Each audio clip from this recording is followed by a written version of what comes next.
Here are the steps to follow to do a simple repair without having to add resistance. We must first measure the length of the braid we will be needing to make sure that it can cover both sections of the existing braid. Cut and compress the braid into itself by the extremities and slide it off the support rope. Use the support rope to measure the length of the largest heat shrinkable tube by adding ½ inch on each side. This tube will create a tight seal around the entire repair at the end. We then insert the heat shrinkable tubes in the reverse order in which they will be installed. First, insert the longest tube over the longest side, followed by the 2 small black heat shrinkable tubes, one on each side, then the braid, and finally the 2 brown heat shrinkable tubes, one on each of the heating elements. Now it's time to splice the heating elements from one side to the other. That being said, since there is no polarity, it doesn't matter which conductor you choose. Twist the heating elements together to create a solid contact.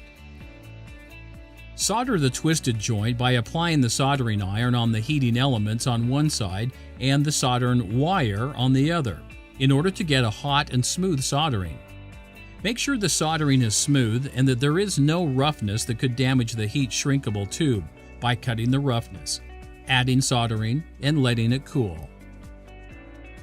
Center the brown heat shrinkable tube over the soldering and heat it using a hot air gun.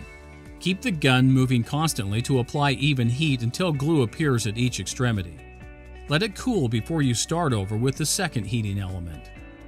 Once you are done with the second heating element, move the braid delicately and center it over the brown heat shrinkable tubes without compressing it.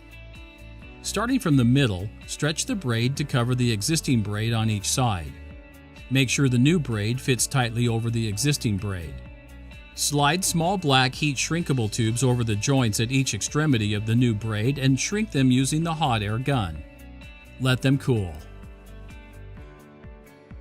Move the long heat shrinkable tube in order to cover the entire repair and shrink it using the hot air gun. Keep the gun moving constantly to apply even heat until glue appears at each extremity.